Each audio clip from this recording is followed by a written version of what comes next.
Hi everybody, this is DearMamaSal and we are live here on YouTube, and today we're going to be talking about letting go.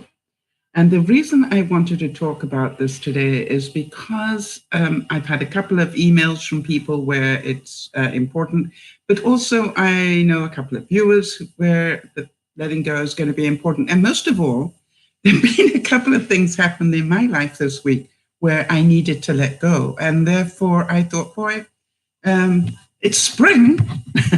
So let's start off spring with a new mentality about control, because really that is what it's about. Hi there, Jody, Beth, and Amel. Good to see you here. And anybody else who happens to be, and Linda, and anybody else who happens to be in the shadows. In other words, that you're watching, but not necessarily on the chat. We always welcome you on board.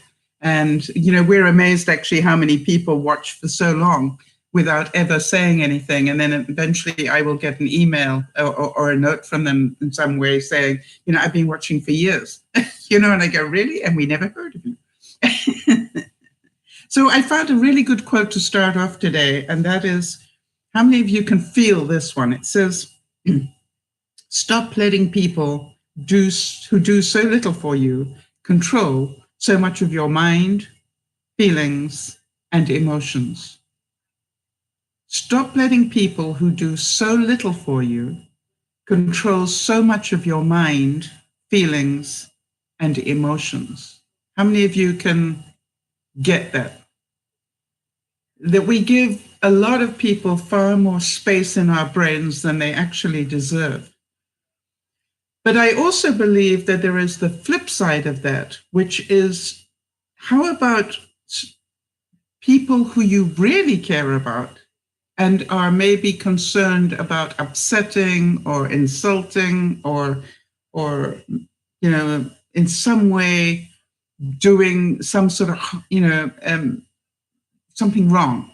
So you feel some sort of level of concern or guilt about doing it. Well, we're going to be talking about all of these hopefully today. And if any of you have got an example of somebody who is taking up too much space in your brain, the number one thing I've always found is that if you are struggling with a situation like this, it's a really good idea to try and talk it out with somebody, because the number one thing that we have discovered, and that's what we're learning about this year, is we need to let go of the emotion. If the number one thing, whether you're angry, whether you're frustrated, whether you're overwhelmed, whether you're in some form of anxiety, whether you are, you know, you can think of all these negative emotions, and that's what they are. They are negative emotions.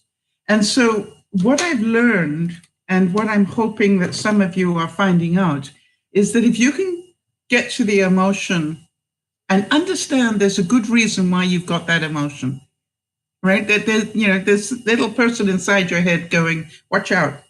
You know, be fearful, or that's not fair, or, you know, there's this little person running around your head trying to protect you. And so what happens is, though, that we give that little person too much space and too much time. And so many people say to me, you know, how do I improve my self-esteem? Well, the way you improve your self-esteem is to not let that little person take too much negative space in your mind. So the number one thing is, self-esteem is about not worrying so much about what people say about us or think about us. One of the things I say to anybody who wants to become a YouTuber, for example, is I said, you better have a thick skin. You know, you need to let go of the perfect world in which people are kind to one another, because it doesn't happen on YouTube. You know, you're going to have trolls and you're going to have haters, and they're going to say horrible, really amazingly horrible things. And if you are going to get upset by that, then don't be a YouTuber, don't be a broadcaster today on any live platform, because you're going to get these people saying nasty things. How many of you in your life have had people say really nasty things about you and that weren't fair and that weren't true, and really were horrid? And I'm pretty sure we've all had somebody do that. So what I was looking for was, what is an example where we've all had the same experience in some way? So if any of my online chatters here have experience of that, I want to ask if you can let me know in a couple of words, what that situation was. And what I want to do is I want to check if the process is true for all people. Because what I have found is I need to, and as this quote so rightly says, I need to let go of the space that they take up in my mind. I need to stop caring so much about it. People are not going to always agree with you, and that's okay. People are not going to understand why you do what you do, and that's okay.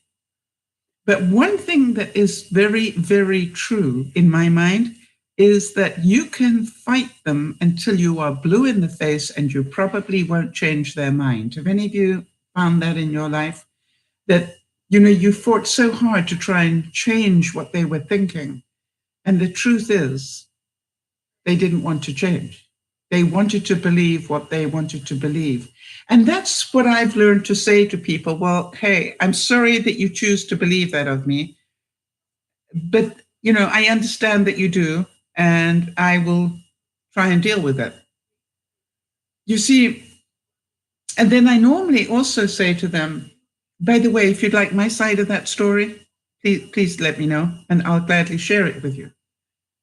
Because what I want them to know is, hold on a second, you heard a rumor and you accepted that to be true. We have a lot of that problem in the news today, where we don't have, enough balance. We believe, this story without waiting to find out what the real truth is. And we're doing it much faster now because of social media and the amount of negative input we get on things.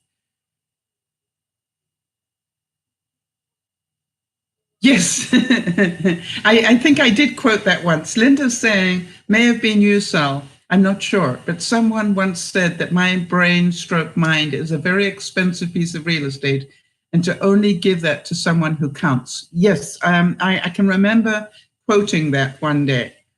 And so, but there is the other side of it, which is, what about, have any of you been really upset or overwhelmed by a good thing? Somebody you really know cares about you deeply, and, all the balls got thrown up in the air the wrong way, and you're going, wow, I don't quite know how to cope with that. I wanted to give you a couple of examples in my life. For example, I wanted to start with the health one that some of you will have checked on the vlog that I put up. Did any of you watch the vlog that I put up yesterday? And about my confusion. And my, the confusion is that my doctor had told me, oops, you're diabetic. So I go, okay, self-inflicted wound, let me start doing the right things, which with the help of Beth and Jody and everybody else, you've all given me incredibly, I didn't realize how good the input that you have given me has been until I went to go and talk to a dietitian.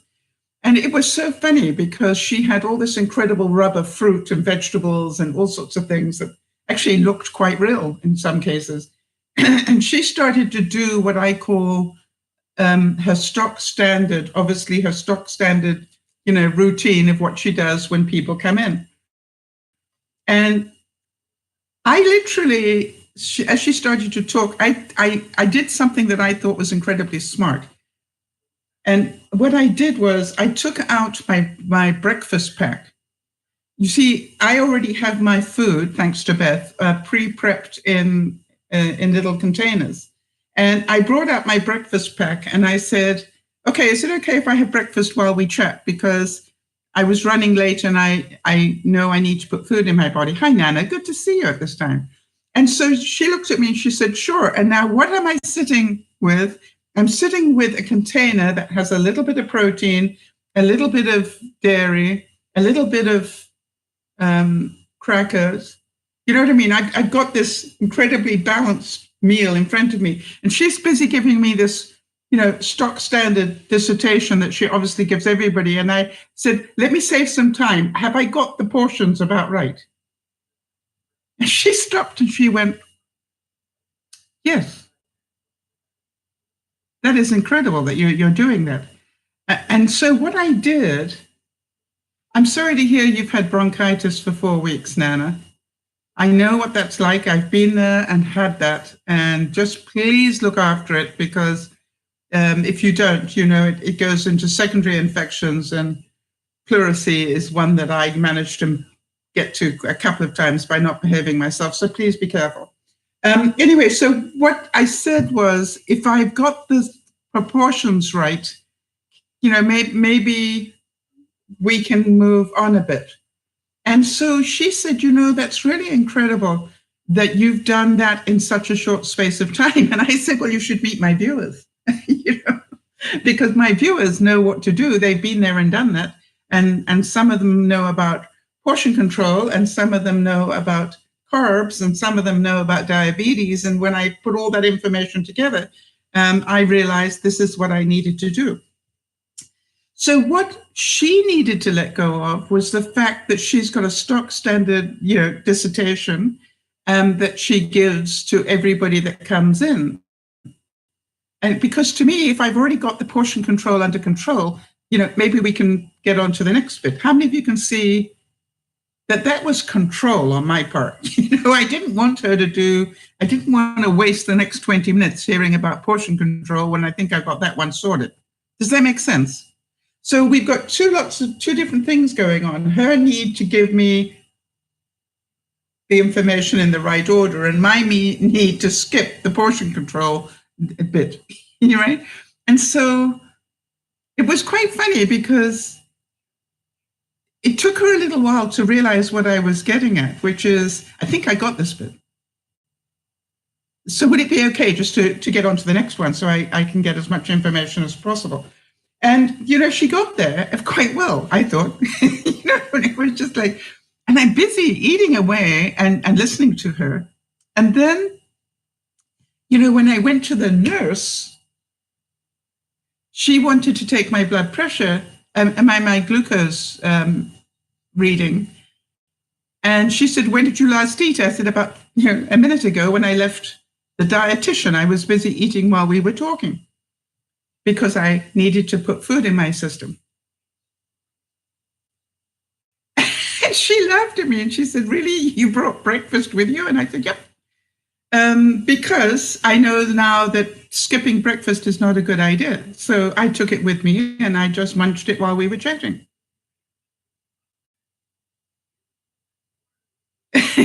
Well, Jodie's saying that is precious time during the appointment. Yeah, you needed to educate her. Hi, Charlotte. Good to see you.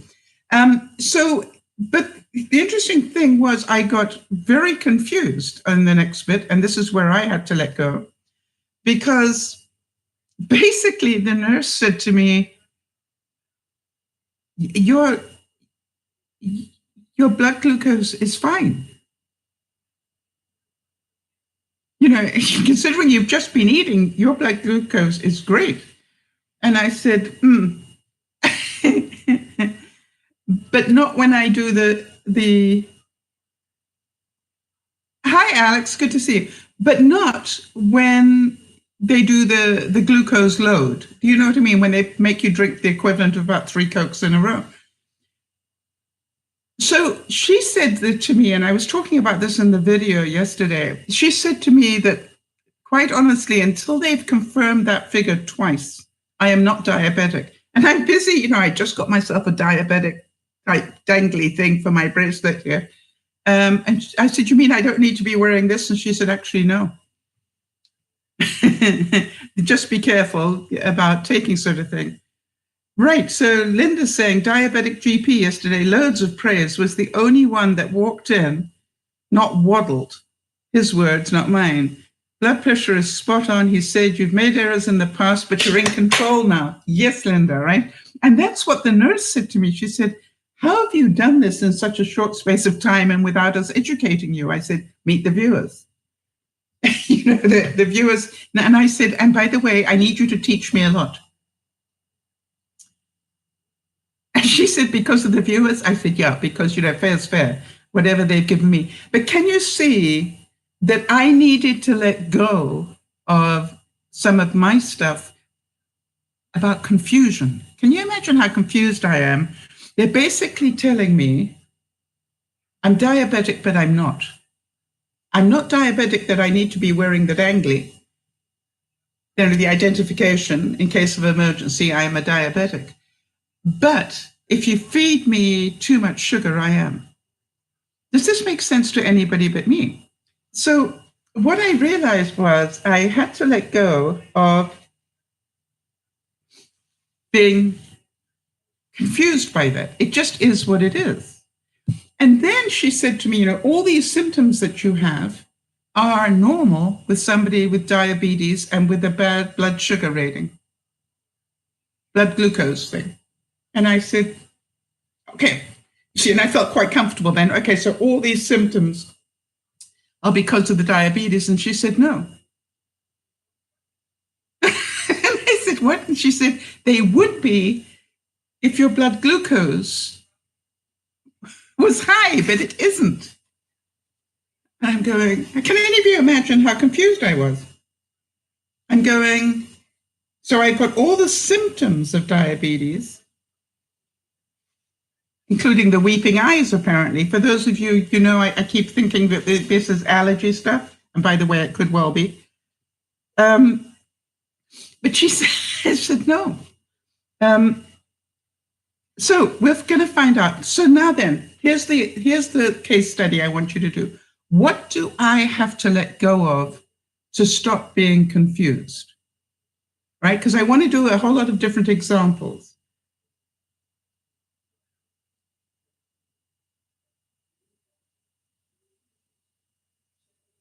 Hang on a second. I just want to read.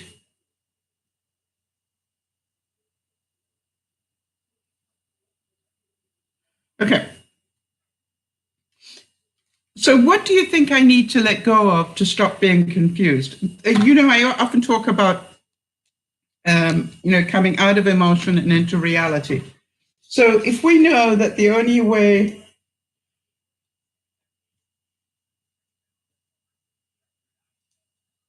that all our thoughts have to go through our emotional brain to get to our reality, and the way that we hasten this up, make it go faster, is to do something.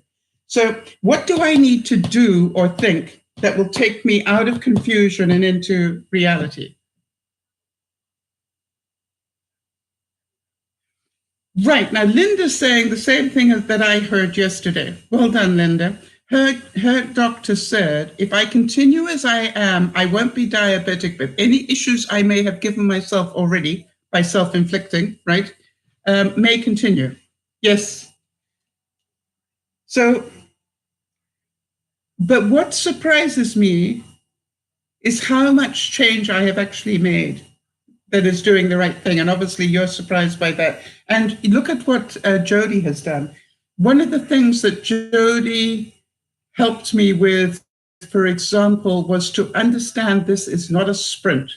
It's a marathon. You're going to have ups and downs in it, but just keep going, because, the more you do it, the better you get it, the stronger you're going to be at doing the right things.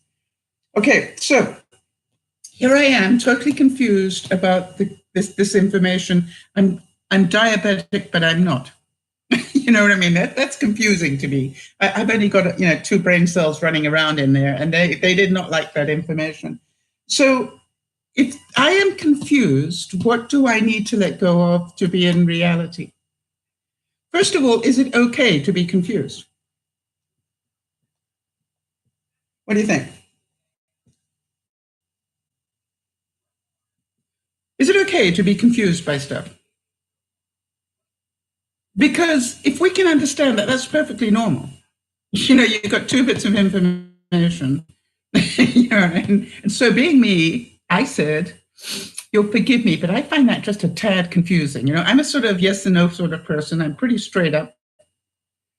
Isn't that cute? Linda's saying, I've been in the diabetic club for a while now, but I've been told my membership is nearly up if I keep going like this. Yeah, well done, Linda. All right, so have any of you ever been confused for any reason? Maybe you tried to learn something new on the computer and got confused. what do you have to let go of? And then Jodi's going, yeah, every day. So Jodi, as an experienced, confused person, what do you have to let go of to be able to keep moving? And Charlotte, and yeah, Beth's saying every day as well. All right, so that's why I thought confusion was quite a good one. It's a good one to work on. What do we need to? Yeah, I've got a degree in confusion. Do any of you relate to that? It's like, oh, you want to confuse me? It doesn't take much, right? Oh, interesting. Very interesting, Charlotte. Charlotte says one of the things we need to let go of is our pride. Oh, Jodi says, how about ego? Okay, anybody else you have to let go of?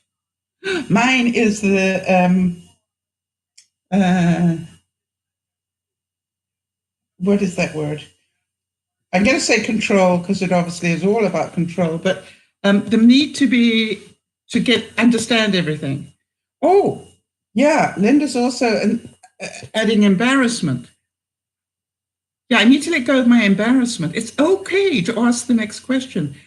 Good one, Charlotte. Charlotte's saying, need to let go of my current beliefs. Yeah.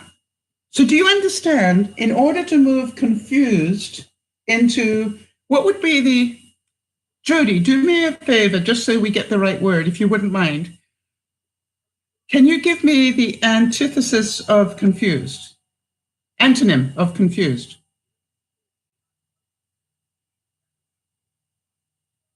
I'm thinking it's understanding, but it might not be.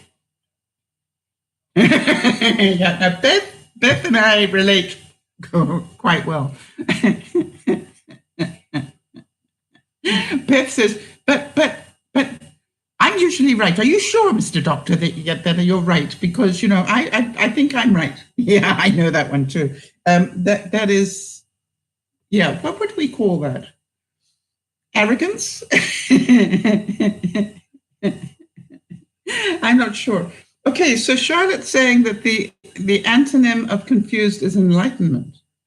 Let's just wait if Jodi can lucid. Okay, that's a 75-cent word for some people. Jodi, can you give me another one?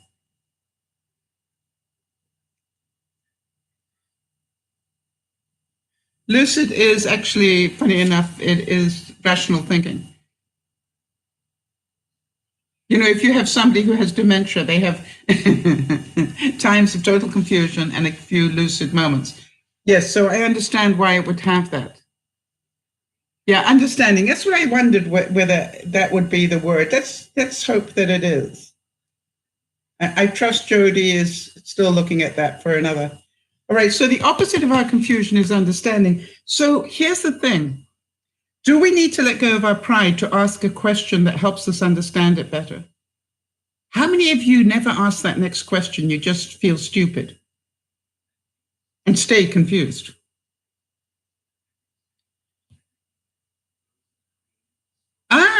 Good words.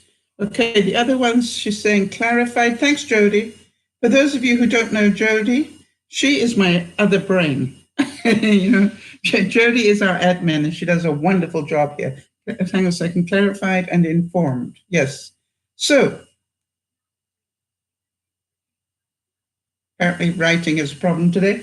Do you understand? I need to let go of my pride and ask another question if I want to understand it better.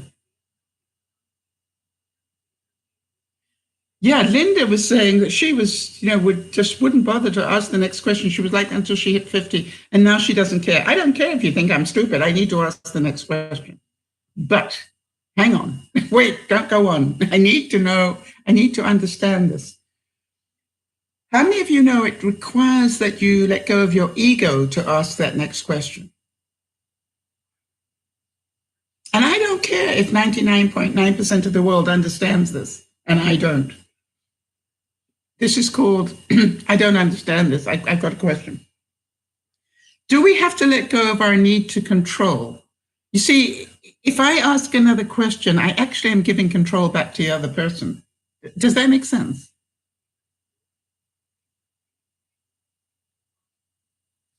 All right, because I'm going, excuse me, how does that make sense? All right, so I'm handing the control back to them. Remember this, hand the control back. All right, if you are busy trying to control stuff and you want to let go of and move on, hand the control back to the other person. Beth, can I tell you a story from last week about the family member? I think that's enough information for you to know what I'm talking about. And the piece of paper. How many of you know that you're going to need to, you'd probably be a bit embarrassed that you don't know this? Or it could be quite normal for you not to know it, but you think you look stupid because you don't know it. And some of you have been taught completely differently. And therefore you have to let go of your beliefs. Beth saying, I would ask the next question, but control the conversation. Yeah. Okay, so Beth had a situation. Okay, let's work with that for a second. All right, so you all understand you've got to let go of these things to move on. Make sense? You have to let go to move on. So now then, last week we heard from Beth that she had a family member who hasn't written to her for a long time. Beth will let me know how long that was. And then out of the blue wrote to her because she wanted something. Now, how many of you go, right? So what was the emotion? All right, Beth will tell me, thanks. Beth will tell me what the emotion was from her. She hadn't written to her since 2013. All right, so what sort of emotion would that bring up for you? If you hadn't heard from somebody for that many years, nearly 5 years, and suddenly, so one of the things was Beth said she was confused. When probably before you saw the why, right? And like, why is she writing to me? Yes, why did she need me now? Yes, totally understand that. So confusion was one of the emotions. And that's before you open the email. Right, Linda can relate to this because she had a cousin who approached her after 31 years. Now, talk about confusing. Okay, so now then, I'm pretty sure that Linda and Beth can work together on this. Beth, am I correct? It was a text that she got. Okay, so am I correct that there was a level of anger as well? How many of you would be angry if somebody hadn't contacted you for a long time, and when they did, it was because they needed something? How many of you can know you will go not only confused to start with, but then you go to anger, like, oh, right. The only reason you contact me is because you want something. So if we know that stop letting people who do so little for you control so much of your mind, feelings, and emotions, do you understand that in order to get rid of this confusion and anger, you do need to do something to get it out of your head? Now, Beth's situation was actually pretty easy. When Beth's, and by the way, Beth, you did the one thing I really recommend, which is you talked about it. All right? You actually had a little venting moment.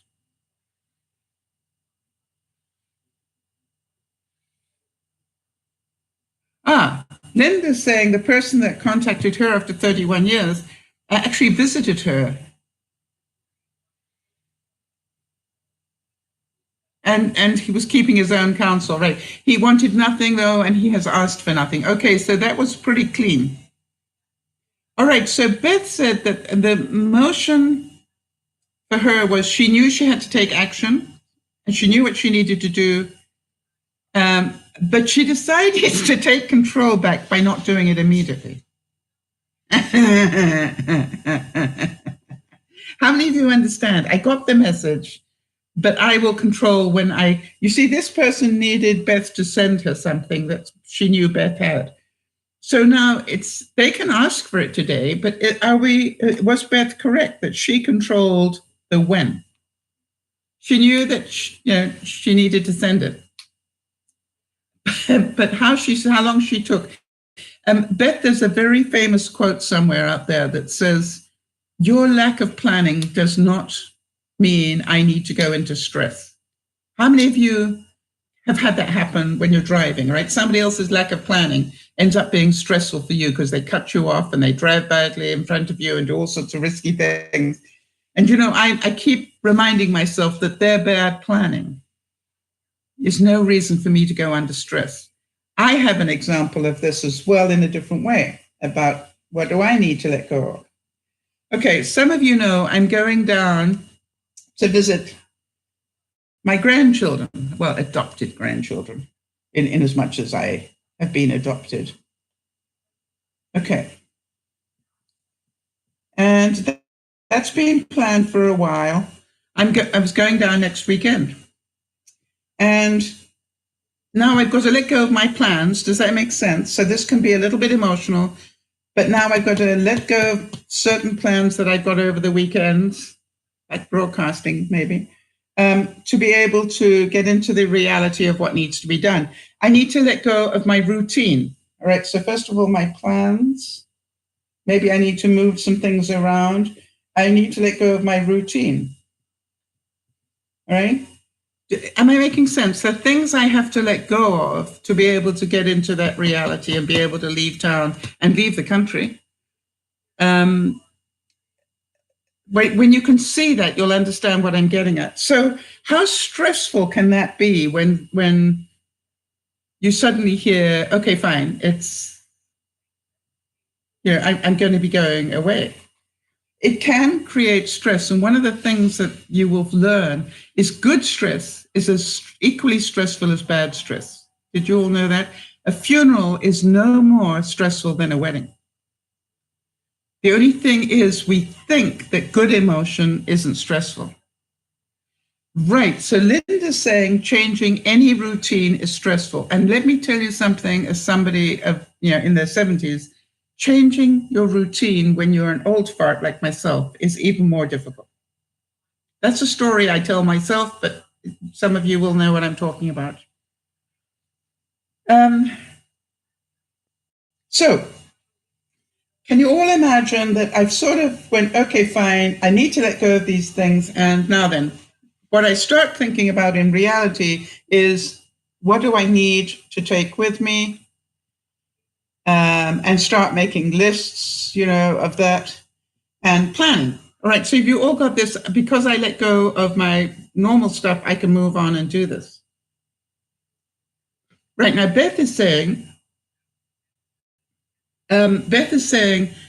she got what that person who asked her for something back, you know, the story we were telling about, Beth got it to her, you know, I think 2 days later she sent it to her, but now she said, it's the other person got it and she received it and thanked me so much for doing that for her. I just responded that I was glad to be able to help. You see, that's being responsible for your behavior, not hers. You answered it in your time and she was gracious enough to thank you. Not everybody does that. So well done, Beth. So what Beth is saying, so my bad first reaction turned into a good thing on how well I can let go.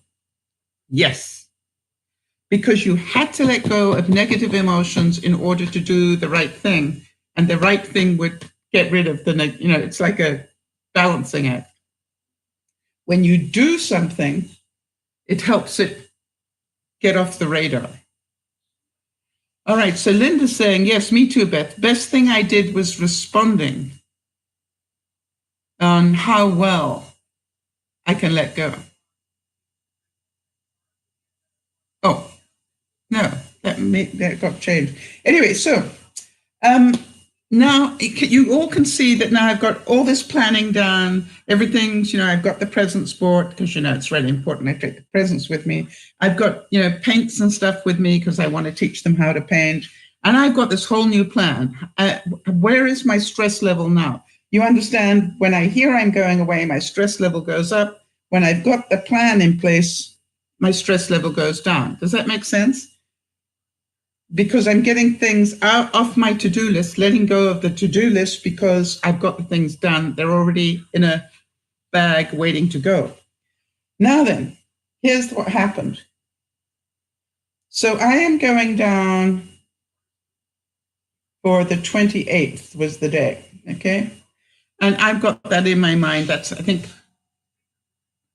that's working well for me, right? I'm quite settled. Then, for those of you who know Benji contacted me, and he's got a major presentation that I've been helping him with. And he suddenly said, could I come down and be with him for the presentation? Well, how many of you going? That's important. Asking for help is not something that people do easily. So therefore, it's important. But part of me wondered whether he was just being polite. In other words, I've lost the top to this thing now, haven't I? Not important. Let it go. There it is. So I realized, seek first to understand. So what I did was I said, do you want me down there just because I've helped you, or because you want that support? Or are you being polite, is what I actually said. And he said, no, I have no need to be polite. So now I've got a problem. Yeah, Linda's saying friendship is important and I would support a friend if I could. But can you understand that we're now talking, go down now on Sunday, Monday, then drive home, and then go back again to do the trip to see the children? What does that do to your mind? So it would actually involve 2 trips within 1 week. And that's quite a lot of driving for me. And stress. So do you understand what happened to me is I started to overwhelm? I'm hoping that this makes sense to you all. I could feel the overwhelm. And the reason I knew I was in overwhelm was because I went, this is not fair. Now I've got to make a decision. Do I support Benji or do I let down the grandchildren? Because I don't think I can do this twice. So you remember I said the important thing is to have somebody you can talk to. So I actually talked to Yvonne about this. And we'll call this support, right? One was the grandchildren. Now, both of these things are really important to me. One is to see the grandchildren and play with them. And the second is to support Benji. So I didn't want to let the grandchildren down because I told them I'm coming. But on the other hand, I didn't want to let Benji down. So I talked about it for a while with Yvonne, and she said, so what's the issue? And I said, well, the issue is I'm not sure if I want to be driving down twice in a week.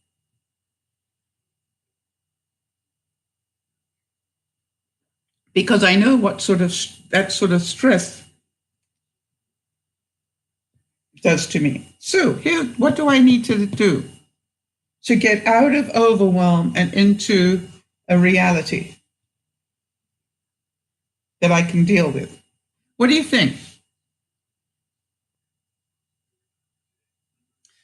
So, as you know, I first of all decided to seek to understand, all right?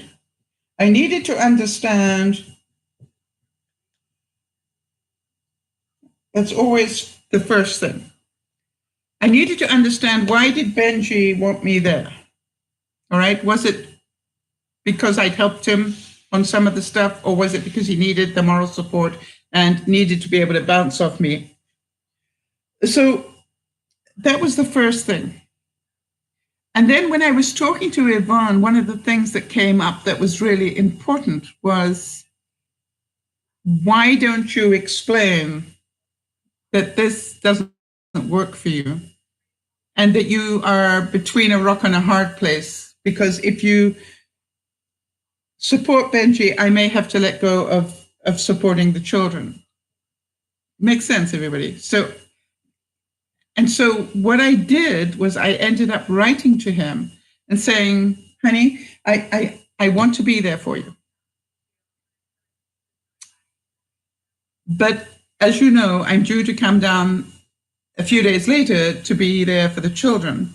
And so is there any way, and I'm certain all of you are thinking that already, is there any way to bracket these two visits together? In other words, to change the date I'm seeing the children, right? No, Linda, I have to say that is, wait a minute, Linda's saying, I would explain to Benji and explain the situation, ask what he prefer you do. No, it's not for him to decide what he prefers I do. It is what I decide I prefer to do. Do you understand the difference, Linda? This is not for Benji to control it. This is for me to tell the truth that I don't think this is a good idea for me to be driving, emotionally, health-wise, anything else, to be driving down twice in 1 week. So I asked the question, is it possible to put those two dates closer together so that I can go and support him on the business side and then stay and play with the children? Does that make sense? That would be a win-win. I get to do both, but it's only one trip. Now, what that required was for Benji to talk to Judy to find out if that was doable from her side. And what surprised me was he wrote back to me very quickly. He wrote back to me very quickly. So we know this was really important to him.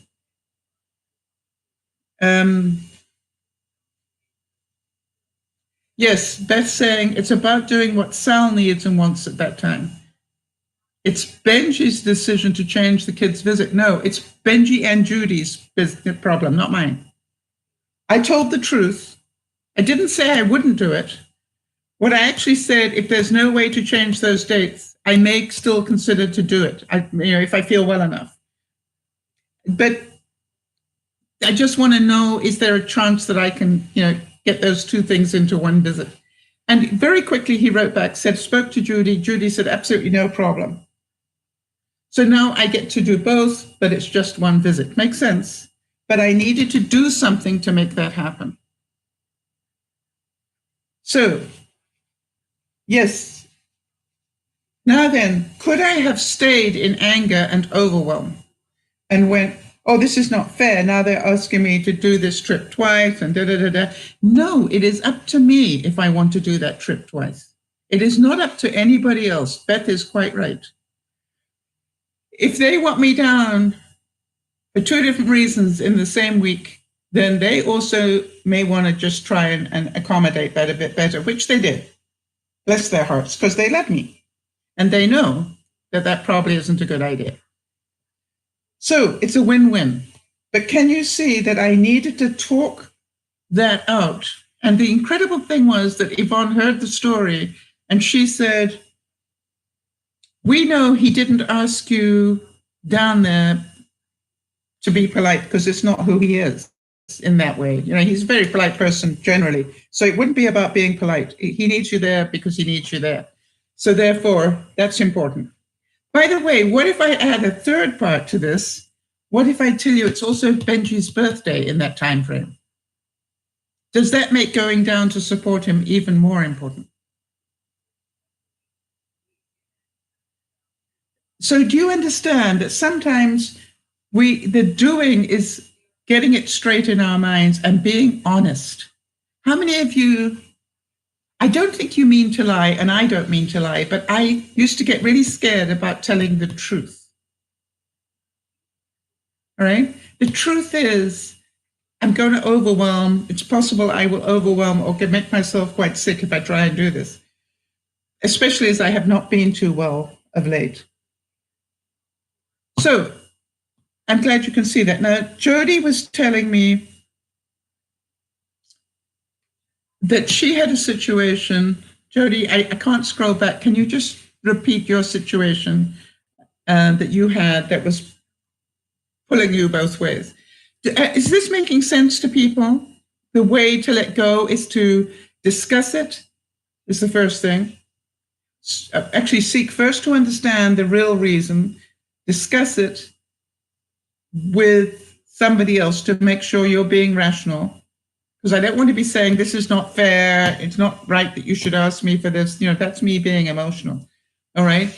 The thing is, I need to get down to what questions do I need to ask to start this process changing. And that's why it's really good to talk to somebody who's fairly rational. And because they don't get caught up in the emotion, they'll just see the way to get out. Makes sense? So I want to give a situation. For example, Beth, I know that you work with a lot of people.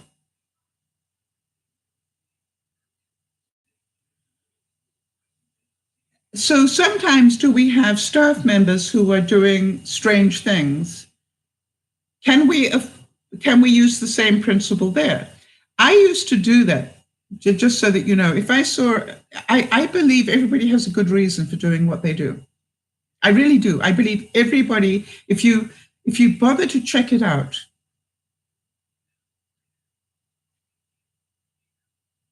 everybody has a good reason. All right, so Jodie's example here was she was called out for not showing support to a YouTube couple that she follows on a very mediocre sort of issue. And Jodie's saying it shocked her because she didn't expect it. All right? So you didn't expect, was it a viewer that judged you?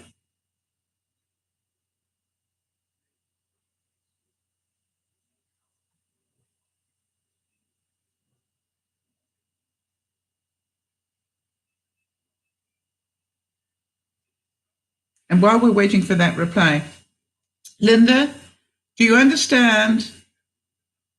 What if I told you, Linda? Linda's saying that it was it fair? That I was asked to go down twice in 1 week.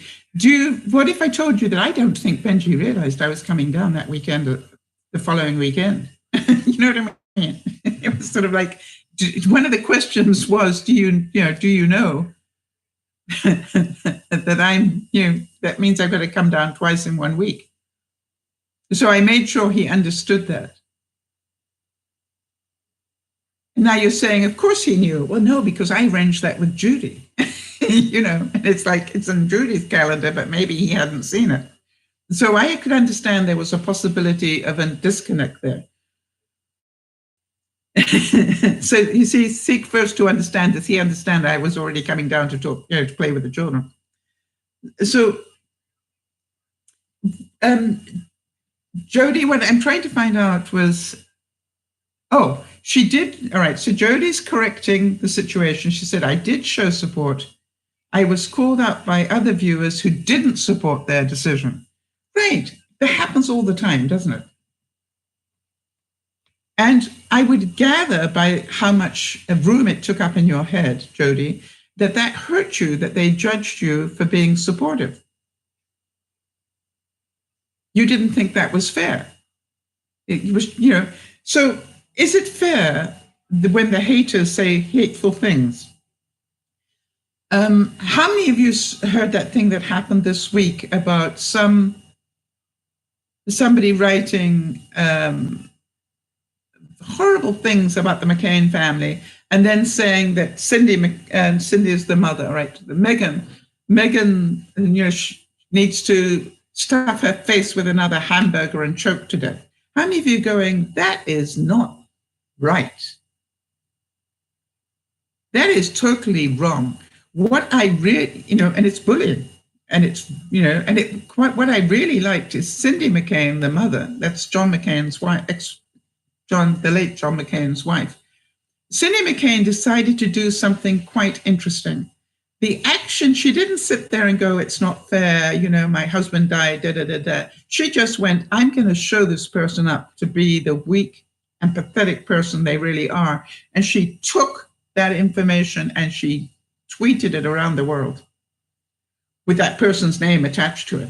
This is like, okay, that's called let the world see what a lowlife you really are, and that you would wish somebody dead by choking. It's like, really, she didn't need to say anything else. She just said, I can't remember. She said, I received this week, and how sad is this? And she put it up. So her way of getting out of the emotion was to do something, and that was to expose this person. How many of you saw the story about the head of Amazon being blackmailed over an affair that he was having? And he chose not to pay hush money. He chose to say, go right ahead, expose me. In fact, he came up front and made sure he exposed, I was going to say he exposed himself first. That's not quite what I meant. He exposed the truth of that.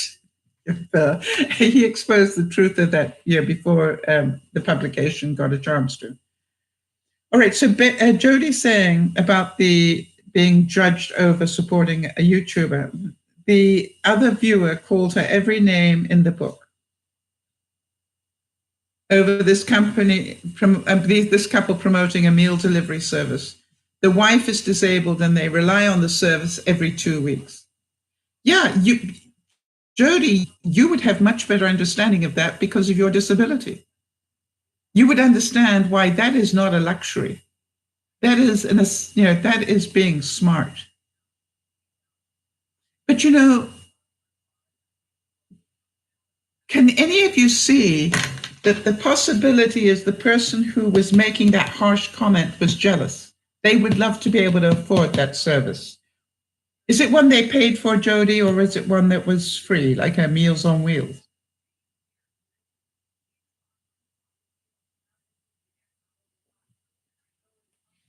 So, anybody had anybody say hurtful things about you? Let's work with that one. Somebody says something that hurts you. Okay.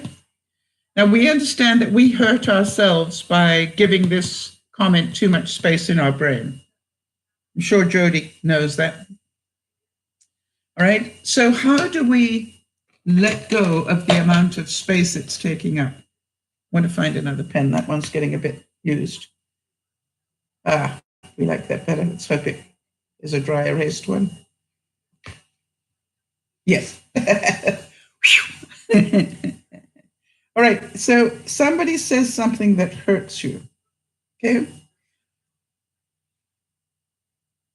How many of you can feel the pain just when I talk about it? You end up with emotional pain. You end up with anger that anybody could be so cruel. All right, and whatever other emotions you want.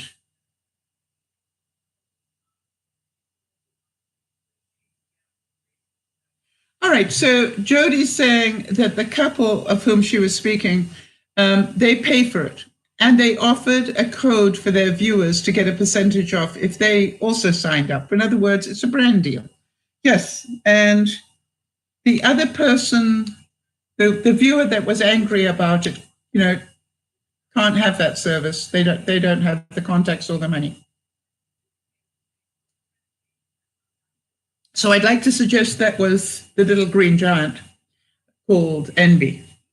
All right, so if you have anybody that says something about you and it hurts, is that a quite normal reaction? Is that emotion quite normal to feel hurt when somebody says something horrible about you? And the answer is, of course it is. But if you hold on to it and hold this grudge and hold on to the anger and the pain, it doesn't get you anywhere. You just stay stuck in hating people.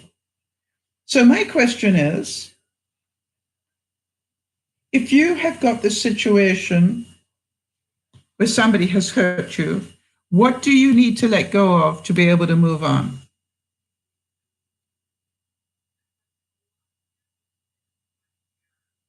What is it you need to let go of in order to move on from hurt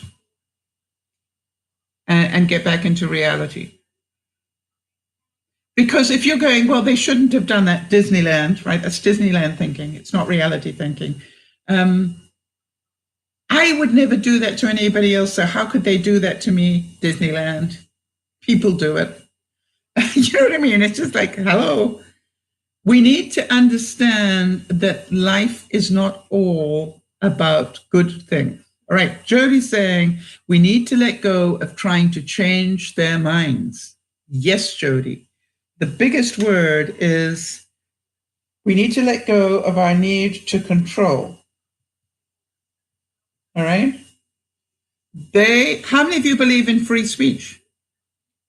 Because you cannot believe in free speech and also get upset about somebody saying something hurtful. Either you believe in free speech or you don't. So that's why you quite often will hear, what you just said really hurt me, but I totally believe in your right to give your opinion. Do you understand how balanced that is? It's telling the truth. I have to say that what you just said really hurt quite badly. However, I totally uphold your right to tell your truth. Who's got control of this situation? All right? You need to let go not of controlling yourself. You need to let go of controlling the outcome. Jody, does that make sense? The only thing you need to let go of is trying to get them to understand. However, you could say, come back with a question to them, Jody, which is, what was it about my support that made you feel so angry?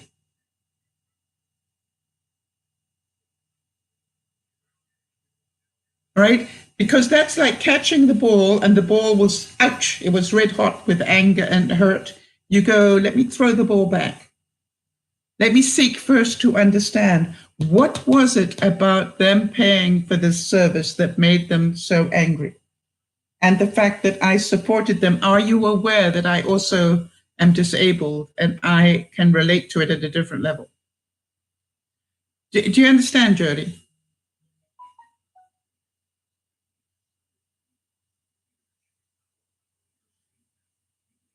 And, you know, it's interesting because for a lot of people, they don't understand. And I know this sounds really strange.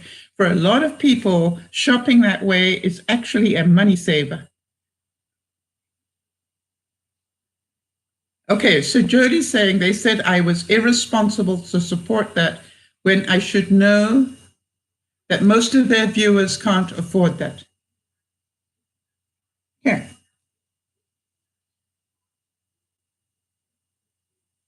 Should is the magic word in all of this, Jody, right?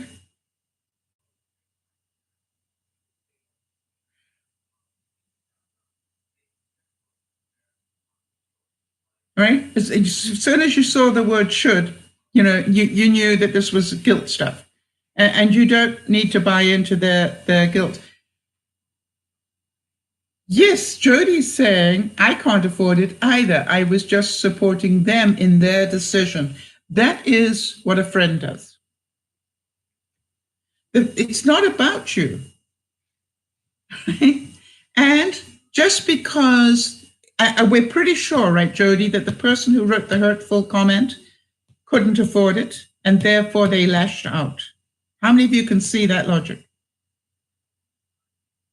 And what they will do is they'll transfer it into the guilt thing. You know, most of their viewers can't afford this, therefore she shouldn't do it. Well, hello, that's controlling the caster. If the broadcaster chooses to promote a project, that's none of anybody else's business. If you don't like what they're promoting, you know, don't be a viewer. But do I believe that caster has every right to promote a product if she wants to? Yeah, pays the bills for her. So, and anybody with any amount of reality can see that, right, Jody? And what do we also know about the hurtful person? Oops, another pen just ran out on me. Time for new pens, people. Jody, make a note, please. I need to get some new pens. What we also know is that this viewer, okay, wants to control the situation and feel better about themselves, and the way they do it is by hate, right? The way they want to control it is by hating you for supporting them. Jody, you're smart enough now to know you are only responsible for your behavior. And, that's a good thing to remind people. Hey, I'm only responsible for my behavior. The fact that you don't like it is nothing to do with me. Remember, what you think of me is none of my business. I supported what they are doing because it looks like a brand deal to me, and I support their right to have a brand deal. Even though I can't afford it, doesn't mean I can't support them in their decision, because that's what it is. It is their decision. It is not for me to control their decisions. Now, this brings up another. Is this making any sense to anybody about how to let go? I want to give you. Oh, that was not a good one. Oh, golly gee. Says it's a dry erase marker, but doesn't look very dry erase to me. Now, do you all know what I need to go and get? If you've watched me do this before. Yes, right. And Jody's saying the other thing is, if that service helped just one viewer to have an easier life, then she's all for that as well. Exactly, because you're a thoughtful person. This is not even a wet erase pen. So hold on 1 second. I'll be right back. Yes.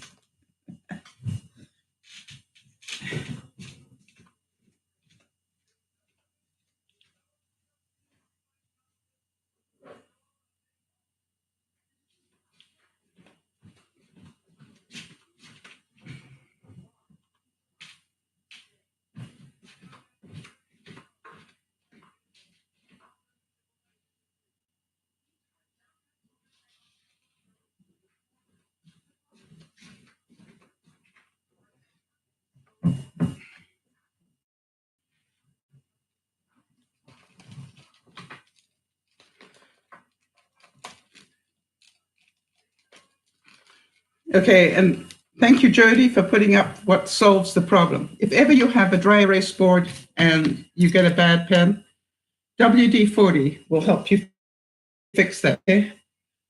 By the way, I love this new nozzle that they have. They don't have that pathetic straw thing that you lose every 5 seconds. This one's got a really sturdy thing.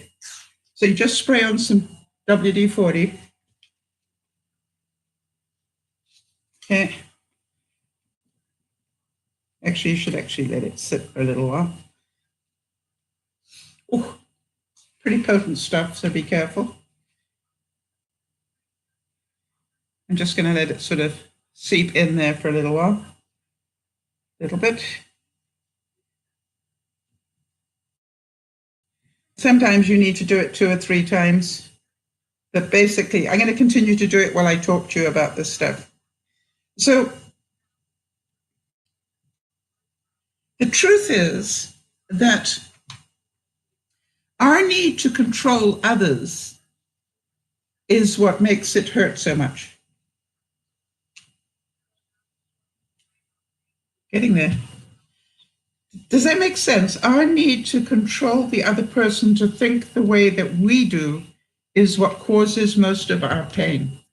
So if you want to get rid of the pain, we need to let go of our need to control other people.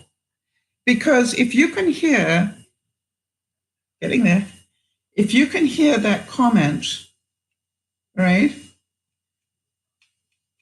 and almost immediately say to yourself, hey, that is BS, you have the right to go back and tell them the truth. I'm not saying don't do that. But the truth is, if you can then say with love, because that's what we're working on, because emotional intelligence is that we do not try to control everything and that we do things with a kind heart. All right. So now if we let go of having to prove ourselves right, you can state your case. The reason I said that is because A, I am disabled and I would love to have that service, but like you, that's an even better place, Jody, right? Like you, I can't afford it. It doesn't change the fact that I'm delighted for them that they can. I don't see that as being anything against me. And I immediately start writing with the same pen. Or maybe it'll write on here better now. Make a mistake, you'll learn something. Okay, so emotional. All right, so do you understand what I'm saying? Now, we had another viewer this week who had an issue like this. And she had a situation where somebody in her family was about to spread a piece of information with the family that my viewer didn't think should be shared.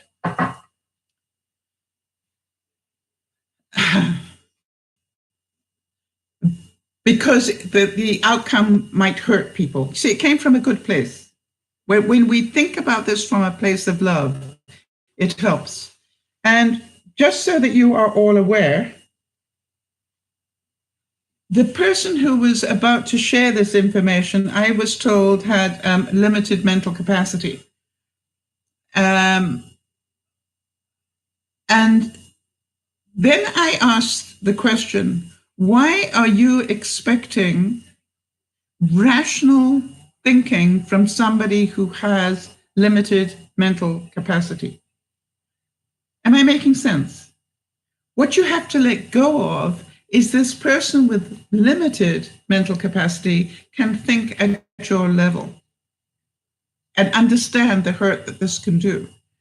So what you can do is just state the truth. I personally wouldn't share this because And I think that this will end up hurting people. So until we know all the facts, I wouldn't share this. But I would not hang on to the fact that I would expect the other person to understand it, because if they have limited mental capacity, it is Disneyland to think that they might be able to process that the way that you do. Am I making sense with it? So quite often when I get hurtful comments, for example, or people misunderstand, one of the things that I try to do is I try to remember, who is this person? Is this a person that I know likes to hurt people? Well, what do we know about people who like to hurt people? They're normally hurting themselves. So what we need to let go of is having everybody do what we would do. For those of you of great faith, and I have a number of you on the broadcast, for those of you of great faith, you have this incredible ability to see things from a different perspective because of your faith. Not everybody has that knowledge, all right, or that understanding. For those of you with high education, you will see things from a different way because of your higher education.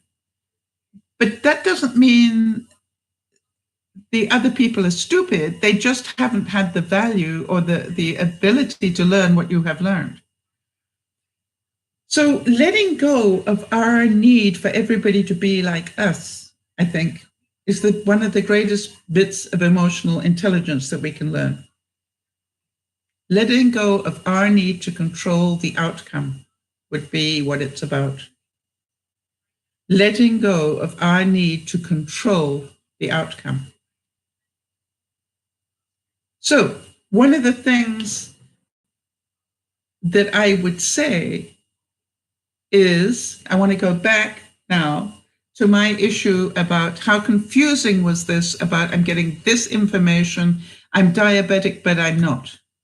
I'm diabetic, but I don't need to wear a diabetic bracelet. But most importantly, there was a level of anger in that, because what I also realized was I had this list of symptoms that were all definitely in accordance with somebody with diabetes, but I don't have the blood sugar to justify it. That doesn't mean that I didn't have it and that I've corrected it already. Does that make sense? So now I need to go back and talk to the doctor. That is the action that I need to do. I need to go back to the doctor and talk about this a bit more. Is it possible that I took control of this so quickly that my blood sugar levels just balanced out in a hurry? Is that possible, Jody? Do you know? And in which case it will make more sense and I will let go of the confusion a bit more. Or the other question is there another thing out there that has all these symptoms that I have, but is not diabetes? Do you understand? So somewhere, either I have got all these symptoms because I was diabetic and I've corrected those blood sugar situations pretty fast, or I've got something else that looks like diabetes. And I just, thank you, God, I got a warning sign that I need to watch my eating through trying to find out what these symptoms are about. Does that make sense? I can see a real positive here. Yikes, maybe I've got something else. And this was the warning that I needed to explain to me that I was going to be in big trouble if I didn't wake up to eating Mars bars every day. Now then, how many of you know that one of the ways to let go of the hurt, for example, or the anger is to do nothing? If any of you found that somebody says something really hurtful or something really stupid, how many of you are able just to let it go right there and then? I don't need to even respond.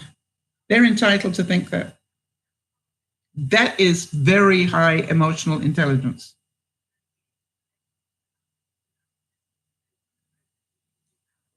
Because it means you also believe that everybody will learn what they need to learn in their own time at their own speed. Now, some of you will continue the conversation a bit by saying, wow, that's interesting. What makes you believe that? All right, so ask a question. Be interested in why somebody believes what they believe. You might learn something. Letting go of trying to convince them that your answer is the right one, hi, Emma, all right, is what makes it different. So does it make sense that what I heard, you see, this is still not working well. I'm definitely not using that one again. What I heard was confusing. The only way I get out of confusion is by more knowledge. But I also want to know, was it possible for me to have got that number on the sugar load because of behavior? I believe that is true, right? Behavior of some time ago. And the thing I really want to know is, will I, as Jody, I think, was saying, or somebody else was saying, will I always now have a problem if I load myself with sugar? In other words, if I have a serious lemon meringue pie and maybe a second helping, that I am going to get sugar spikes? I think the answer is probably yes, and I've always had it.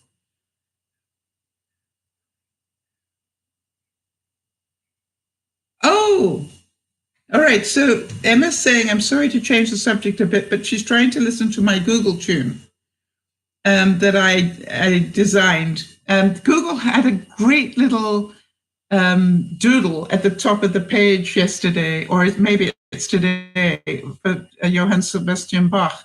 And it allowed you to write your own piece of music, and I did.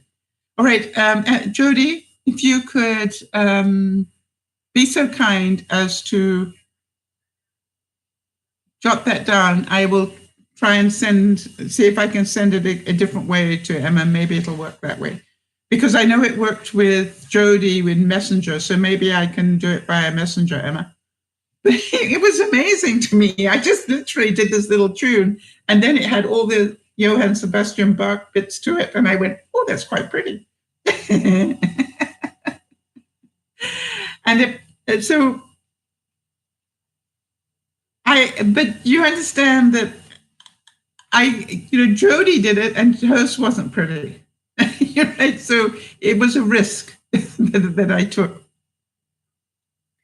All right, so now let's do some quotes. Anger doesn't demand action. Can you get that into your brain? Just because you're angry doesn't mean you need to do something. It's your anger. created by your distorted thinking. And I want to thank Charlotte for sending me a wonderful example of mental processing. And I'm going to be doing a little bit more about it, Charlotte. I unfortunately, I was a bit not too well, and I didn't have time to give your subject enough time to do the proper research and get it all together. But, you know, Charlotte sent me a wonderful piece of humanity where she had some distorted thinking about something, and she can show how she worked out to get back to her reality, which I thought was brilliant. But it's pretty cerebral, you know, but what I want to be able to do is to put it in a way that hopefully most people will understand. You can not control the fact that people will annoy you. But what you can control is your reaction. Does that make sense? We can let go of having to reply. We can let go of giving it any more space. You can just literally go, well, they're entitled to that thinking, even if I think it's totally wrong.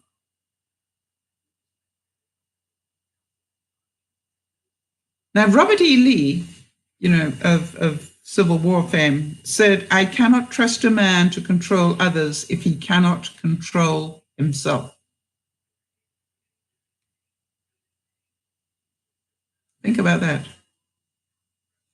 Mastering self-control, the act of restraining one's emotions, is the true key to success. Wow. Mastering self-control, the act of restraining one's emotions, is the true key to success. How many of you can see that we are the problem, not them? Our wish to control people to think like we do, our wish to control people to be kind, our wish to control da-da-da-da. Let us rather be the person that is the role model for others. How many of you know that if you start to control your emotions better, people around you will also start controlling theirs better? When you stop responding every time somebody says a hurtful thing, it's okay to say, hey, that hurt. End of story. You don't have to get revenge. Just move on. If they are a halfway decent person, they will probably write to you in the next couple of days and apologize for hurting. And if they don't, you know what you're dealing with.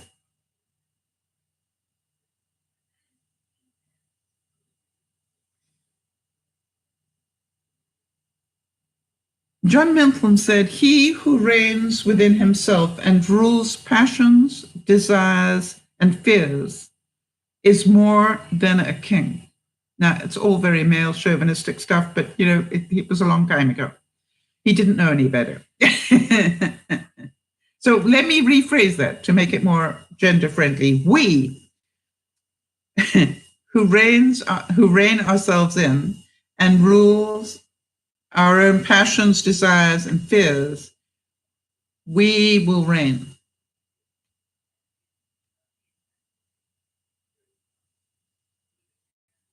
And listen to this one. He who angers you conquers you. All right. So I want you to start seeing it as a point system. All right. And give yourself brownie points for handing the ball back. Yes, that made you angry, but hand the ball back. Either ask them a question or just let it go. Yeah, that's throwing the ball back, going, I just don't want to hang on to this. I don't want it taking up space in my brain. Now then, can any of you understand that there is part of me that wants to talk about fear? Because does fear keep us stuck here as well. And so let's go back to the example that I gave about this trip. Okay, and so part of the problem that I had with this trip, now let's think about some of the fears. Okay. It's called the what if monster, right?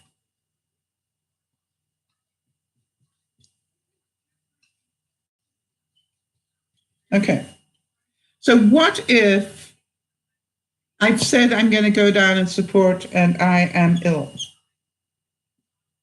What if the thing that really worried me, little TMI, but what if I need to go and visit the washroom every hour or more? Will that be disturbing in the presentation? What if, and I had a whole list of what ifs that are my fears. I wouldn't want to disturb a presentation by having to get, okay, seriously, these pens need replacing. If I need to get up every 15 minutes to go and visit the washroom. So, oh, thank you, Jody. Emma, try it now and see if it works that way. Thank you very much, Jody. I appreciate it. Jody's saying that she actually sent the little composing effort through to Emma via Messenger. All right, so can you understand that sometimes we get stuck by our fears? So how do we let go of fear? So is it quite a rational thought to say, what if I go down there and I'm not well enough to make it through the presentation?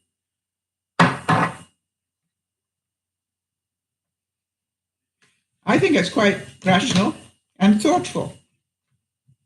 So what do I need to do to let go of that fear? Right? So really what my fear is that I will let Benji down in some way. Can you see that? What if I get sick and I can't support him the way that he wants me to? What if I have to get up every hour from, will it disturb his presentation? Those are all, I think, quite normal thoughts, but they are fears. And so the first thing about fear thoughts that you let go of, one of the ways to let go of it, is to ask yourself the opposite. What if you don't? What if you go down there and you are absolutely have a blast and meet some really interesting people and really have fun?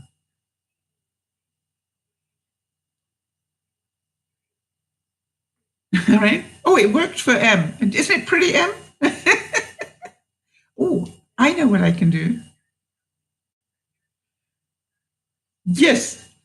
How many of you really want to hear this now? I just realized that I can play it. No, I don't want to mess this broadcast up. All right.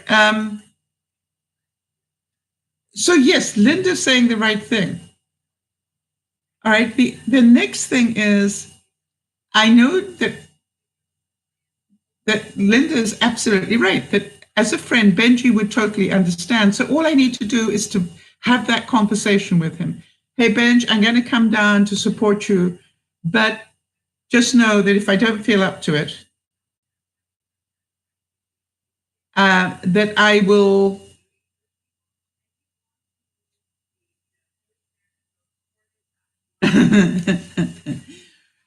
maybe what you're listening to is mine. That's what I think is happening. You're listening to mine, but it's so good you don't think it's mine.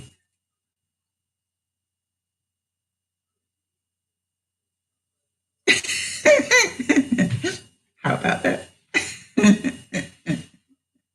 Duh.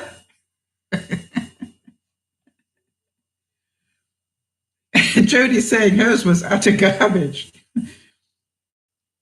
So I take that as a compliment, Jody. Obviously, you didn't think mine was total garbage.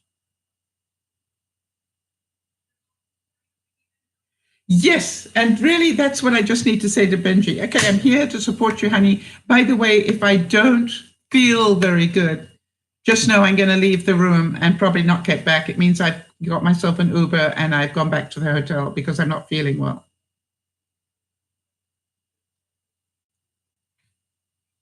Emma's saying, oh my God, it's beautiful. Thank you. For those of you, all right, Jody, I think what we need to do is make a note that in the notes of this video, I will put the link. And Emma's now going, it inspired me to try. That's not going to sound good. But now I've lost a viewer now. Emma's gone to compose music. Right. So that's what we'll do. For those of you listening on the replay, I will put the link and understand what you hear is actually what I wrote. I'm not actually a musician, but apparently I'm more of one than I think I am. But thanks to the Google program. That's artificial intelligence for you. So do you understand? The way to get out of the emotion of this problem, the what if monster, is to see the opposite. What if, now, for those of you who know that I am busy downsizing and, what if the house doesn't sell for 6 months? Is a good question. But it'll keep me stuck. So now it's a case of, well, what if it does? What if it sells in the first week? And some of you are going, yeah, that'll be just as much of a problem. So, and they want a 1 month closing or something. That could be a problem. Or is it? What do I need to put in place so I could make it possible? And do I believe I'm capable? So the answer to what if, how many of you know when I'm talking about the what if monster? That you start to think about something, you go, yeah, but what if, duh, and it just makes you freeze. Do any of you understand that? Anybody other than me have that go through their mind? For those of you who are ill, what if I'm not here this time next year? Yeah, but what if you are? For those of you who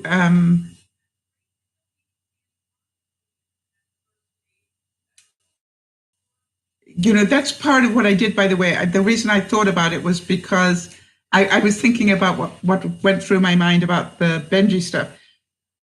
What if I don't go down and support him? Would I, if I were dead in a week, would I regret that? And the answer was yes. So I knew I needed to go down and support him. For whatever reason he needs me there, I might never know the real reason, and I don't care. The main thing is he asked me to be there, and he doesn't ask for much. Right? So it's a no-brainer. I go. But I go as long as he understands that I might not be able to make it through the whole day. And the joke is he already knows that. But I'll still tell him to make sure, hey, I'm going to do my best, but okay, so Linda's going, the what if monster is real in her house. All right, good, yeah. All right, anybody else have a what if monster that lurks around the dark places in your brain? And so the first thing now, Linda, is to repeat it and maybe teach Nicholas that as well, if he has what if issues. Say, yes, now, Nicholas, let's talk about what if it doesn't. Linda, in your 10-minute rant thing, anytime you hear somebody say to you, yeah, but what if da-da-da-da-da-da, and what if da-da-da-da, you go, yeah, and what if it doesn't? And what makes you so sure your first one is the correct one? How, part of my thing, and this will make some of you laugh, I'm trying to find a landscaper that will come and do my yard for me. And what I'm finding is nobody wants to do yard work until April. It's really peculiar. And it's like, oh, okay. So then I'm going, well, what if I just go and tidy up the yard myself? Not as well as anybody else would. What if I just do it myself? And it won't be as good, but it'll be tidier.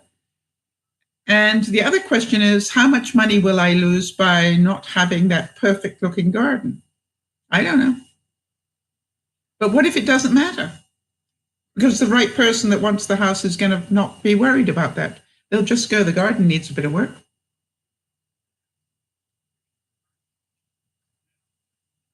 Now, one of the questions I will have of my realtor is, how much do I stand to lose if I don't have the garden all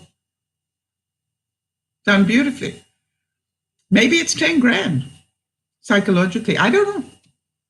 So that sort of makes a difference. You know, get the facts. To handle yourself, use your head.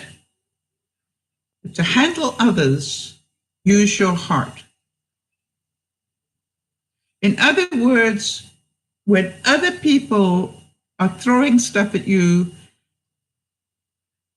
ask yourself, well, how would a kind person react to this? If any of you have ever lashed out at anybody in anger,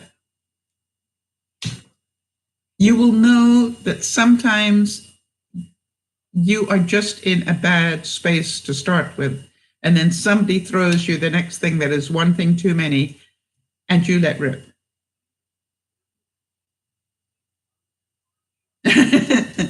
Emma's saying about her composition, I feel like the one I wrote is a scene from Braveheart where everybody is killed brutally. I thought mine was quite spring-like, actually, now that you mention that, Emma. Quite a sort of jolly little ditty, I thought. The secret of success is learning how to use pain and pleasure instead of pain and pleasure using you. If you don't, life controls you. That came from Anthony Robbins. The secret of success is learning how to use pain and pleasure instead of having pain and pleasure use you. If you don't, life controls you. How many of you understand this?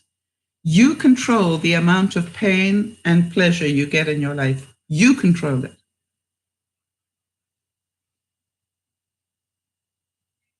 All right, Beth is saying, keeping the outside nice is more about getting the people to look at your property. If the property looks bad outside, some people don't even want to go in. Yes, but you know something? I also know that they've already seen all the incredible pictures of the inside.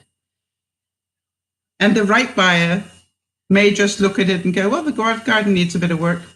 But I want to see inside, because what I've seen inside really interested me. You know, this doesn't take much. This just takes, a little bit of attention. But I agree with you, Beth. And that's why I'm still trying to find a landscaper to do that. But the reason, I'm a great believer, everything happens for a reason. The reason I'm having a problem getting the landscaper must mean that it's not the right time for me to sell it. You know what I mean? It's like, what if that's the truth? And what if it isn't? I'll keep trying. Hi there, Nyasha. Good to see you.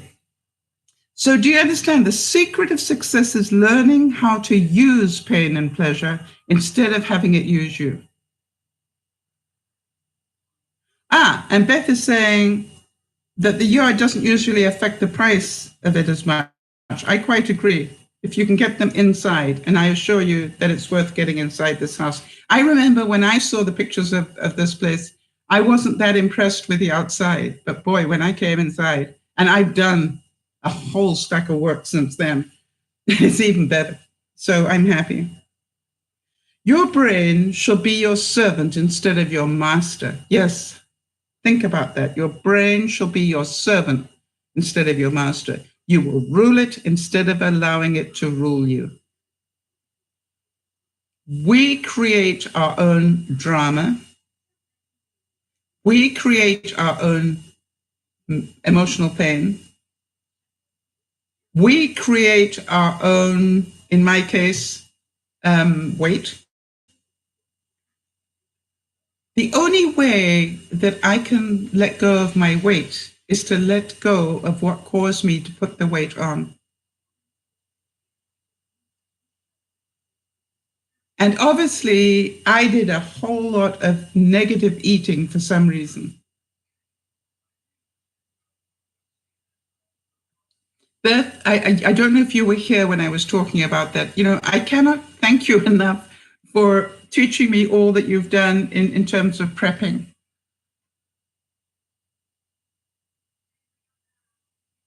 Wow. Emma, that is incredible. What a nice compliment. Emma saying, Sal, I've noticed something about you. One of your many talents includes pronunciation. You can pronounce the most difficult name perfectly. Not all the time. I am not perfect. There are some that have totally messed with my brain, I can assure you. But Beth, I want you to know that you made a difference in my life. Jody, the information you have given me about eating and the kindness that you have given me when I started to panic, have made a difference in my life. This is not a one-way trade, people. So when you can see that, Beth, when I first heard what you were doing in terms of meal prepping, there was part of me, quite honestly, that rolled my eyes, and I'm going, who's got the discipline to do that, really? And then I realized life was giving me something I needed to do. And my negative reaction to it, Beth, was because I didn't want to change. Does this make sense to anybody at a very deep level? Wow, Jody's saying, Sal, you saved me from myself. Jody, I'd love to be that powerful. The person who saved you from yourself was you. You came here, you talked your truth, you were prepared to have me talk about stuff publicly. Beth, the same. You two will never really understand how much difference you made in other people's lives by the examples that you've given me to talk about. All right? Nyasha, I think it's to a very great level. By the way, Nyasha, just yes or no, how is the medication working? Yes, Jody, I absolutely agree. We've got a good thing going here. Beth saying, I find cutting veggies like meditation. It's not work, it's prepping my body and soul for what's next. Beth, I know this is going to surprise you. I totally agree with you. What I do is I have a rotation of containers now. And once I've got 3 of this one shape, this one shape does dinners, or this one shape does lunches, or this other shape does snacks. Once I've got 3 of that have been through being cleaned and washed and dried, if there are 3 of them, it's time to prep 3 more. And it's really interesting because I'm in this sort of like zone when I'm doing it. I totally agree with you. It's like a meditative thing. And Jody, the Wasa whole grain sourdough cracker. You're right, it's so crispy. Really nice. What I said in the vlog from yesterday, one of the many things I said was, who knew that one slice of sourdough bread had a much lower reading on the glycemic index, the sugar spike thing, much lower than half a bagel. I would, whole wheat bagel is disgustingly bad. Beth is saying, I feel so good after I'm done. And when I see it in the fridge the next day, I'm so calm about my plan of eating. Yes. You know what I also keep thinking about, Beth, I don't know if this makes any sense to you, but I know that people are going to be opening up my double door fridge. And what are they going to see? These incredible organized little stacks of, little baby, I have little containers of that little bit of protein, whether it's a boiled egg in there or some meat or whatever. So I can grab a salad, a protein, and put that into a plate. Makes sense. I grab a salad with one hand, one of the small protein things with the other, boom. Or I go salad and string cheese, that's protein. It's really interesting. I've got this little routine that I go through. But you're right, it is not only that. I found that last night as a snack, I took, these are tomato containers, but I used them to put my grapes in. And I put a certain number of grapes in the container, 12 grapes in a container. And last night I took the grapes out to have while I was doing some editing of that video. And for some reason, I didn't eat them. And then this morning I'm going, oh, you see, I don't have to have breakfast the same way. I just need to eat something. So this morning for breakfast, I had 12 grapes. The right number in the container.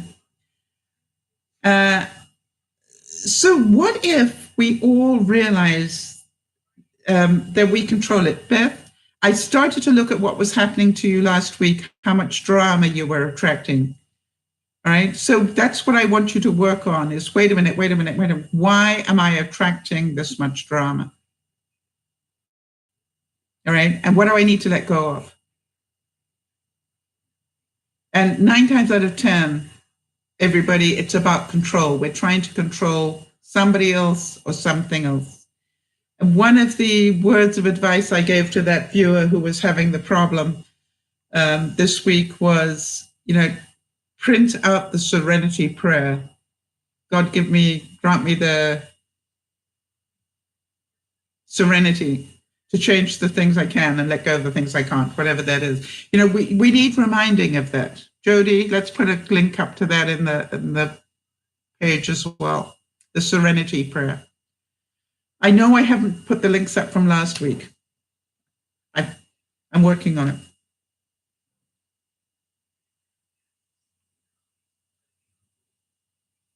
Now, this is a really good one. Seek always for the answer within. Be not influenced by those around you, by their thoughts or their words, right? What is your feeling about this? What do you need to let go of? Not how many of you, can understand that if you can hear something that's really hateful, it does not mean that you need to be hateful back. It's their stuff, not yours. You are a good and kind human being. And your emotional intelligence is growing every day. So if somebody, remember what the Obamas said, if they go low, we go higher. So part of this is when we can let go of fighting back, when we can let go of revenge, when we can let go of the need to be the winner. It actually means that you are the winner. How many of you can feel that? When you let go of your need to be the winner, you win. When you can turn around to somebody and say, hey, I actually don't think the same way, but I understand the way that you think. Yeah. Change the subject. Or you say, oh, that was a little hurtful, but never mind. Are you having a bad day? It's okay. You don't have to make it a big deal. Beth, I started to talk about stuff doing the wrong things.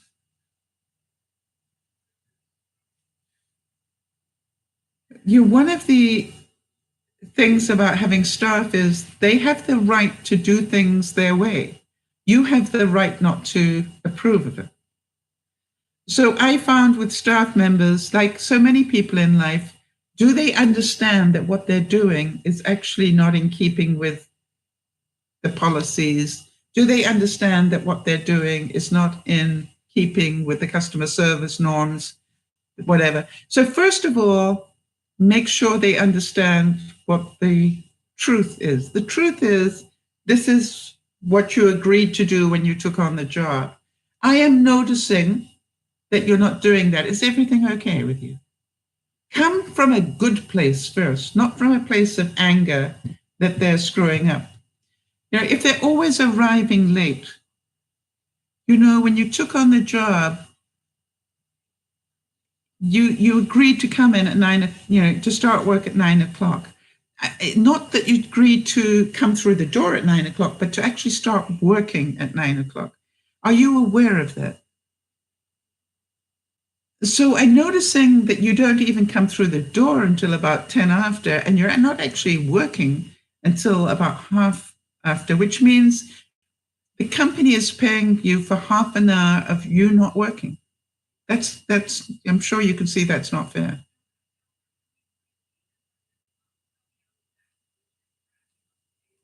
Wow.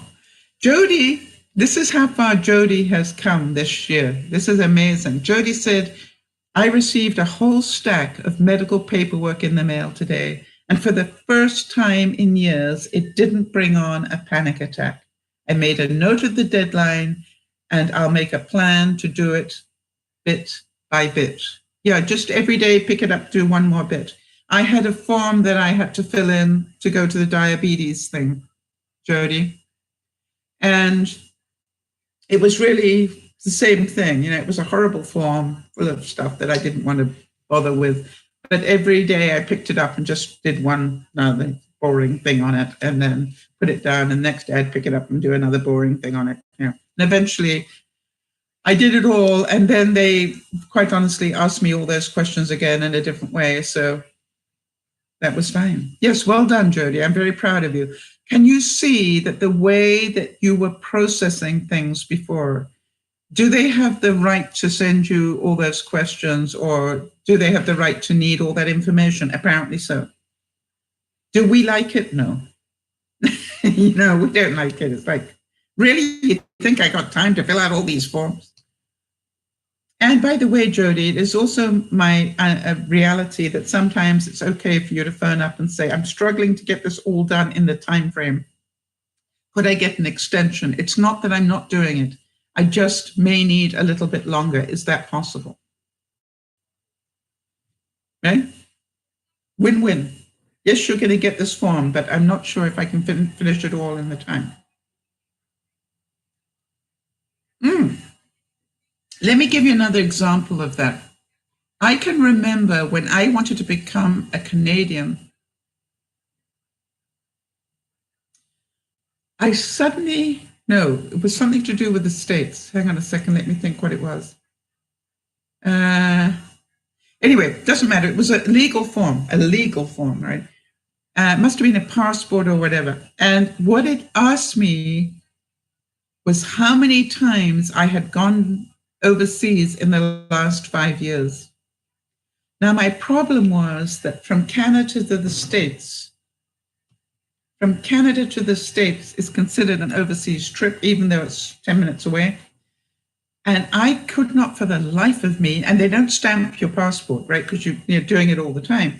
So they don't stamp your passport. So I had no idea how many trips I had done into the States.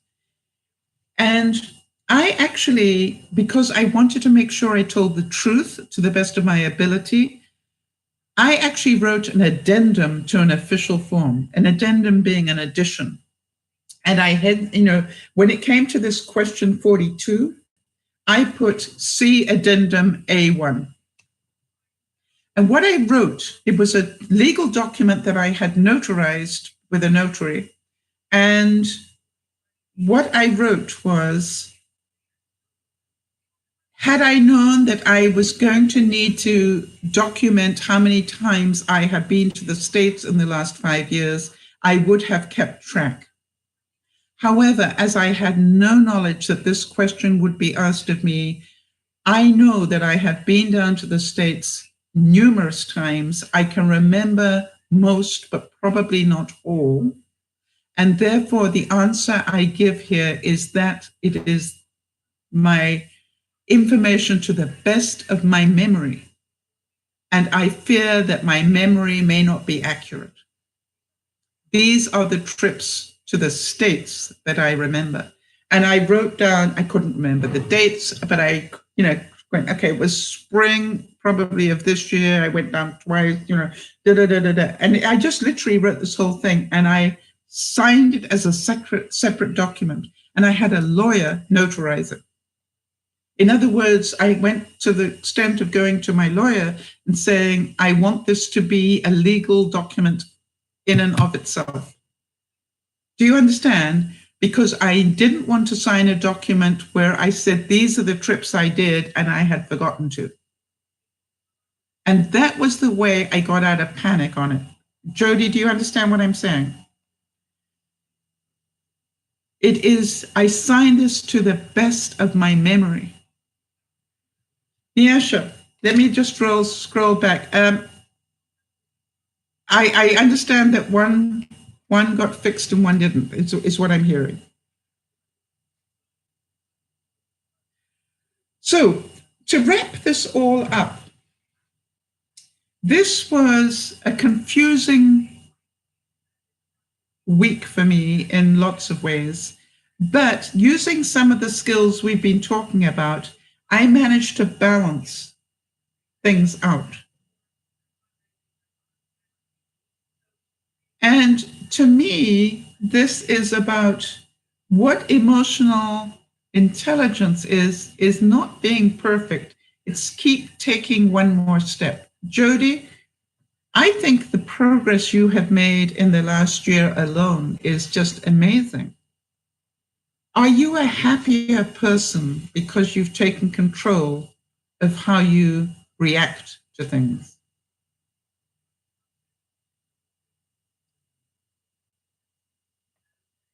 See, that is the whole thing. For those of you looking to be happier, stop reacting negatively to everything that happens.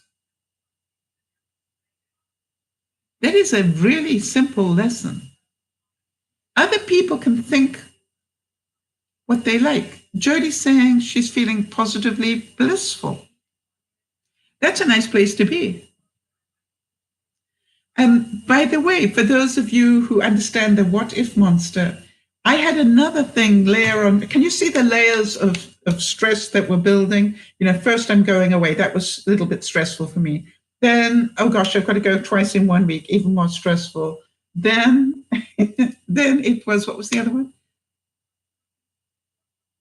And then another thing happened, which is my friend Marnie said, hey,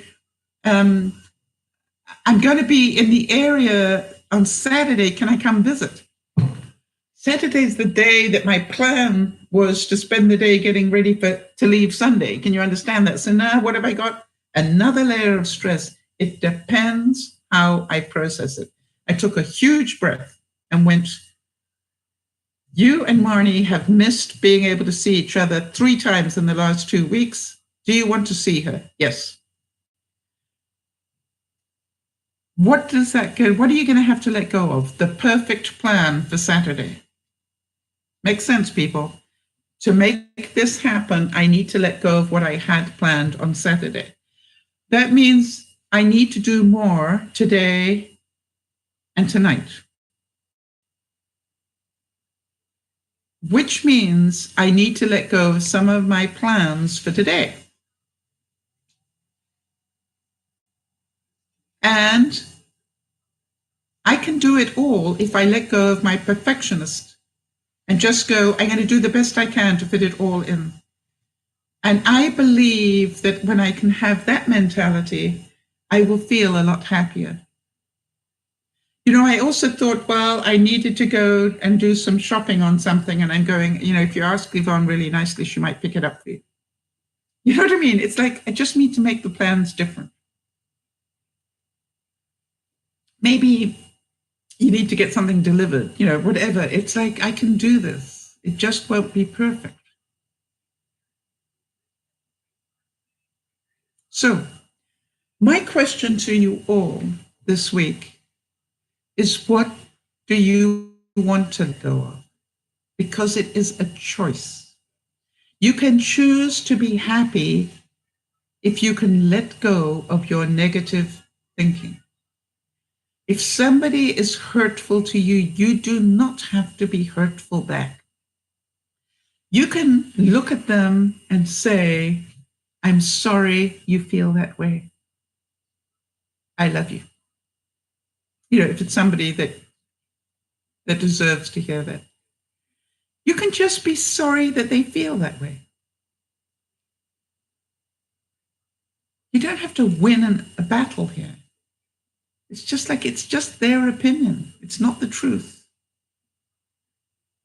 Or you can say, I hear you, and I've also noticed that, and I'm working on that. Thank you. How we respond is our level of emotional intelligence. How we think and respond is what keeps us happy. If we expect the whole world to like us, we are in Disneyland. We're not in real life. If we think that everybody is going to speak nicely to us, we are in Disneyland, not in real life. If we honestly believe that everybody is going to agree with us or understand our pain or understand our illness or understand our limitations, if we honestly want the world to understand, we are in Disneyland. Only some people will. And those are what I call your safe people. You know who they are in your life. They are the people you can tell your truth to. I can go to Yvonne and say to her, I am absolutely stressed out. I need to talk through this quickly. And she'll go, okay. And I just need to go, blah, blah, blah, blah, blah, blah, blah. And she'll go, okay, fine, now then, what do we need to do? Because I've taught her, she now feeds it back to me. Yes, Nyasha, you were a victim of wanting to be liked by everybody. I don't think you are quite as much of a victim today as you were when I first met you. Yes, wouldn't it be wonderful in Disneyland if everybody liked us? Well, that's not reality. Wouldn't it be wonderful if everybody agreed with everything we said? I don't think so. We wouldn't learn anything new.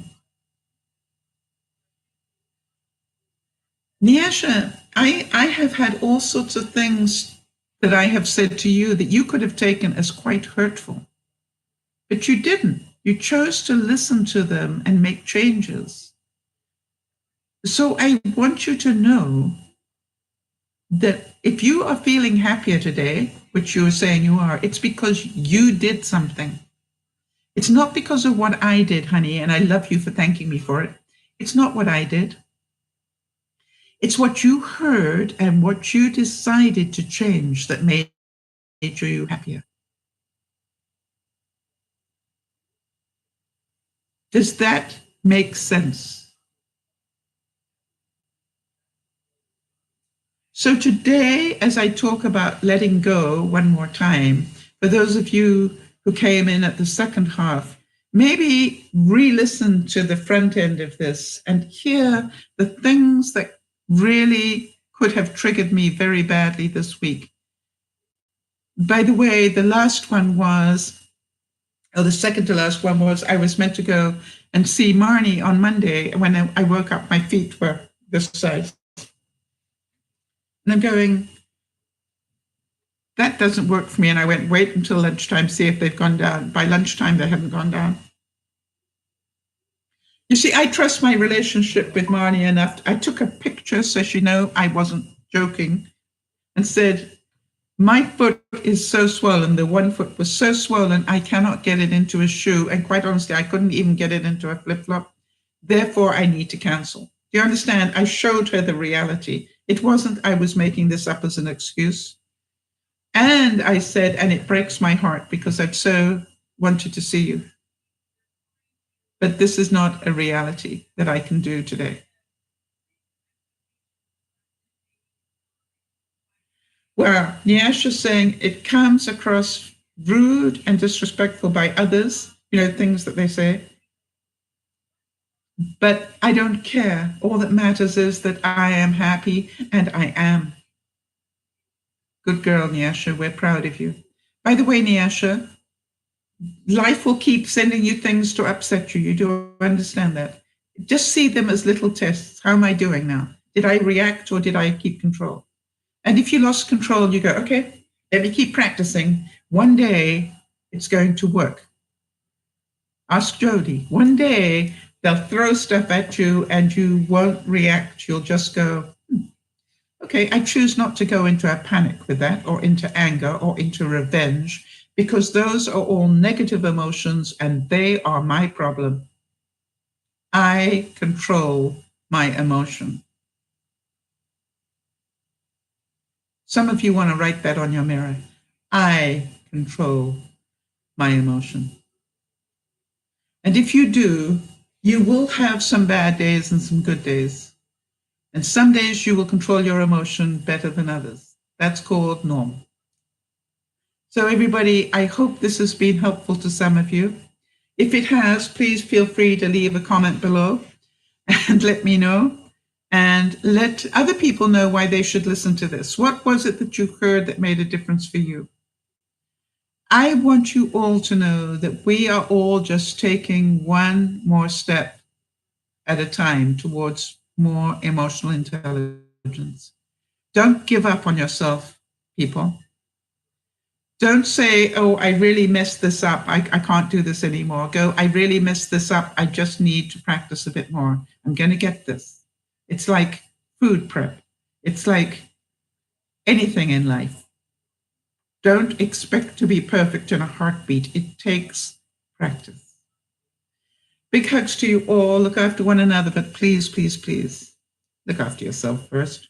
This is Dear Mama Sal saying, thank you for being here. Thank you for helping other people. Bye-bye for now.